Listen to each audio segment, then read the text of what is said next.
रायपुर से बड़ी खबर का हम रुख करेंगे। आदिवासी हिंदू पर सूबे में अब सियासत गर्माती नजर आ रही है। सीएम के बयान पर कांग्रेस में दो सुर दिखाई दिए। भूपेश बघेल और सिंहदेव की अलग अलग प्रतिक्रियाएं सामने आई है। भूपेश बघेल ने जहां सीएम के बयान पर पलटवार किया और कहा कि आदिवासी हिंदू मान लिए गए तो फिर आरक्षण नहीं मिलेगा, तो टीएस सिंहदेव साहब ने सीएम के बयान पर वो सहमत नजर आए। ज्यादातर आदिवासी मूल रूप से हिंदू ही हैं, ये कहते हुए नजर आए सिंहदेव। हालांकि उन्होंने सीएम ने आदिवासी और हिंदुओं को एक बताया था, आदिवासी और हिंदुओं के देवी देवता समान है। तो टीएस सिंहदेव साहब ये कहते हुए नजर आए कि आदिवासी मूलतः हिंदू। हालांकि उन्होंने ये भी कहा कि हर ट्राइबल हिंदू नहीं है, लेकिन इसके बावजूद भूपेश बघेल ने बड़ी कड़ी टिप्पणी दी थी, जो पलटवार था कि आदिवासियों को अगर हिंदू बताया गया, अगर हिंदू मान लिया गया तो उनका आरक्षण खत्म हो जाएगा। तो सीधे सीधे आरोप लगा रहे थे। तो देखिए, उसी आरोप पर अब यहाँ दो सुर अलग अलग दिखाई दे रहे हैं। भूपेश बघेल साहब के सुर अलग है, तो सिंहदेव साहब के सुर अलग दिखाई दे रहे हैं। देसाई जी आदिवासियों को हिंदू बताने में लगे हुए हैं, तो उसको संविधान पढ़ लेना चाहिए। और संविधान में आदिवासियों को एक अलग स्टेटस दिया हुआ है। यदि वो स्टेटस खत्म हो जाए तो आरक्षण खत्म हो जाएगा। तो पहले ये तय कर ले, संविधान पहले पढ़ ले, उसके बाद कोई बयान दे। किसी कहने से बयान ना दे। यदि आदिवासी यदि हिंदू लिखना शुरू कर दे तो उसको आरक्षण मिलना बंद हो जाएगा। वो आदिवासी हैं इसलिए उसको आरक्षण का लाभ मिल रहा है। तो विष्णुदेव साय जी शायद संविधान नहीं पढ़े हैं। आदिवासी मूलतः हिंदू है। वो परंपरागत अपनी पूजा करते हैं, प्रकृति पूजा करते हैं, बूढ़ा देव की पूजा करते हैं, सरना देवता की पूजा करते हैं। उनके प्रकृति से जुड़े हुए पूजनीय तत्व परंपरागत चले आ रहे हैं और मूल रूप से उनको हिंदू समाज का हिस्सा माना जाता है। कुछ ट्राइबल समाज के लोगों ने ईसाई धर्म भी अपनाया है, दूसरा धर्म भी अपनाया है। तो हर ट्राइबल हिंदू है ऐसा नहीं, पर मूल रूप से अधिकांश आदिवासी समाज के जो हैं वो हिंदू हैं।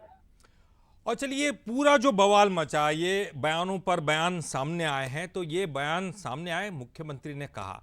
तो मुख्यमंत्री साय साहब ने क्या कुछ कहा इस पूरे मामले पर, सबसे पहले चलिए आपको वो सुनवाते हैं। हमारे आदिवासी लोग सरना को मानते हैं। सरना मतलब एक पवित्र जगह होता है जहाँ पेड़ों का झुंड होता है और वहाँ पर देवी देवताओं का प्रतीक स्वरूप पत्थर स्थापित करते हैं और साल में 4-5 पूजा करते हैं। और वहाँ का जो पुजारी होता है उसको हम लोगों की तरफ बैगा, इधर बस्तर साइड में सिरहा, कहीं पाहन ऐसा बोलते हैं। तो जैसे मंदिर में पुजारी होते हैं वैसे वो होते हैं। और वहाँ पर जैसे हम लोग के क्षेत्र में शिव पार्वती का प्रतीक रखा जाता है, जिधर गोंड बाहुल है उधर गौरी गौरा, तो दोनों ही शिव पार्वती हैं। गौरी गौरा भी शिव पार्वती हैं और शिव पार्वती तो शिव पार्वती है ही है। तो इसलिए हम कहते हैं कि आदिवासी सबसे बड़े हिंदू हैं। तो देखिए, जो कुछ सीएम साय ने कहा, उसके बाद फिर प्रतिक्रियाओं का दौर शुरू हुआ, लेकिन कांग्रेस में हमको दो सुर दिखाई दिए। और चलिए, इस पर बातचीत करेंगे। हमारे साथ बीजेपी के प्रवक्ता राजीव चक्रवर्ती जी जुड़ गए हैं और साथ ही साथ कांग्रेस के प्रवक्ता अजय गंगवानी जी जुड़ गए हैं। अजय जी, मैं आपसे जानना चाहूँगा कि ऐसा क्या कुछ कह दिया सीएम साय ने कि इतनी बड़ी बड़ी प्रतिक्रिया सामने आई।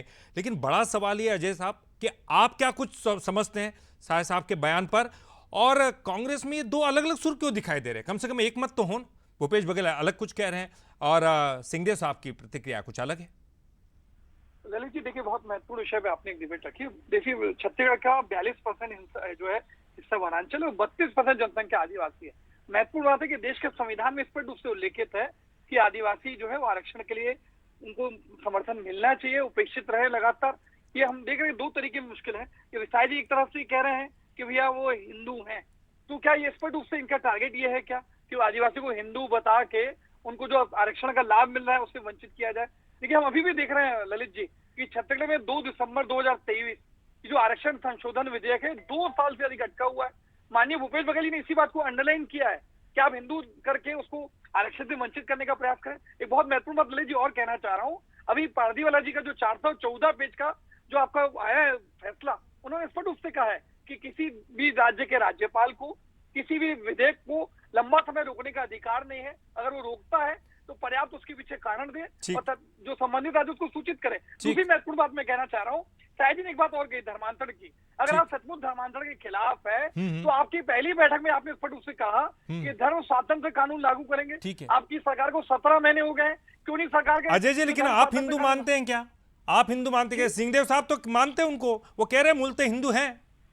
देखिए, आदिवासी में एक बहुत महत्वपूर्ण बात लीजिए, आपके चैनल पे स्पष्ट कर दूं, आदिवासी की अलग अलग कैटेगरी है। आदिवासी कुछ प्रजातियां हैं जो हिंदू संप्रदाय में शामिल होती है, लेकिन बहुत सारे आदिवासी ऐसे हैं जिनकी व्यक्तिगत परंपराएं अलग है, उनकी सोच अलग है। ऐसे लोगों को आरक्षण का लाभ मिलना चाहिए। ठीक है सर, ठीक है। अजय जी, अब मैं बीजेपी की प्रतिक्रिया ले लेता हूं। राजीव जी, साफ तौर पर कांग्रेस का कहना, हालांकि दो अलग अलग सुर दिखाई दे रहे हैं, लेकिन फिर भी जो भूपेश जी कह रहे हैं उनके अनुसार आप क्या उनका आरक्षण समाप्त करना चाहते हैं, इसलिए आप हिंदू कह रहे हैं। आप थोड़ा सोच लीजिए, क्या कुछ बयान है आपका? देखिए, दरअसल राहुल गांधी जी का एजेंडा है कि हिंदू समाज विघटित हो और उनका जो एजेंडा है वो साफ हो जाए। असली में उनके एजेंडे पर भी चोट पड़ी है। मूलतः भारत में रहने वाला, हिंदुस्तान में रहने वाला हर व्यक्ति हिंदू ही आइडियोलॉजी रही है। और शायद साहब ने ये बात आर्य समाज के जो कार्यक्रम हो रहा था 150 वर्ष आर्य समाज के भारतवर्ष में, उस पर उन्होंने कहा कि हिंदू भी मूलतः, आदिवासी भी मूलतः हिंदू होता है। तो भारत का सबसे पुराना जो वर्ग है वो मूल आदिवासी हम जिन्हें कहते हैं, या मूल निवासी जिन्हें कहते हैं, जो पहाड़ों में, कंदराओं में, जंगलों में रहते थे, जिन्हें हम वन बंधु कहते हैं, जो प्रकृति की पूजा करते हैं, उनका पूजा का स्वरूप पूरी तरह हिंदू की तरह है। उनके पुजारी हैं, उनके चेलक है, उनके माझी हैं, उनके तमाम लोग जो जंगलों की पूजा करते हैं, पत्थल गुड़ी की पूजा करते हैं। तो ये लोग जो हिंदू परंपरा है या जो सनातन परंपरा है वो वही है। नहीं, लेकिन उनका जो शक है कि अब हिंदू बोलने से उनका आरक्षण तो नहीं खत्म हो जाएगा? क्यों खत्म होगा? आरक्षण देने के हम प्रतिबद्ध है। हम बाबा साहब के आरक्षण को लेकर पूरी तरह प्रतिबद्ध है। वो तो कांग्रेस पार्टी है जिन्होंने बाबा साहब का अपमान किया, उन्हें चुनाव हराने की जुगत की। और आरक्षण जो जिसका जनसंख्या के हिसाब से है वो बिल्कुल अक्षुण्ण रहेगा। आरक्षण की भारतीय जनता पार्टी। अजय जी, छोटा सा रिएक्शन। ठीक है राजीव जी। देखिए, एक महत्वपूर्ण बात है ललित जी कि कहीं ना कहीं भारतीय जनता पार्टी और शायद सरकार के चरित्र है कि व्यक्तिगत स्वार्थ, राजनीतिक हितों को साधने के लिए, अपने वोटों के ध्रुवीकरण के लिए कभी हिंदुओं को नोटों और वोटों के एटीएम के रूप में यूज किया जा रहा है। आज मुझे बता दीजिए, 11 साल से आपकी सरकार है, हिंदुओं के लिए क्या आपने खास? नहीं, वो ये कह रहे हैं अजय जी, राजीव जी कह रहे हैं कि आरक्षण खत्म नहीं होगा उनका। वो मूलतः हिंदू सिर्फ ये बताने की कोशिश थी। मेरे को एक चीज फर्स्ट करिए ललित जी, दो चीजें मैं आपको एक उदाहरण दे देता हूँ। अगर आप सचमुच आरक्षण संशोधन विधेयक के साथ हैं, आपकी सरकार को 17 महीने हो गए, आप क्यों पारित नहीं कर रहे? दूसरी महत्वपूर्ण बात, 2006 के वनाधिकार संशोधन अधिनियम में परिवर्तन करके आज आदिवासियों के जल जंगल जमीन पर कब्जा करने का सीधा प्रयास मोदी जी कर रहे हैं। 17 महीने की शायद सरकार में बैलाडीला की 3 खदानें और कांकेर की एक खदान जो है पूंजीपति मित्र को ऑलरेडी सौंपी जा चुकी है। नहीं तो मामला अलग हो जाएगा अजय जी, मामला अलग हो जाएगा। चलिए ठीक है सर, राजनीति करने का प्रयास जी बिल्कुल। राजीव जी और अजय जी, देखिए वाकई ये बात तो सही है कि इस पर राजनीति करने का कोई मतलब नहीं है। आखिरकार आदिवासी कौन है, हिंदू है या फिर और किसी संप्रदाय से, ये तमाम चीजें।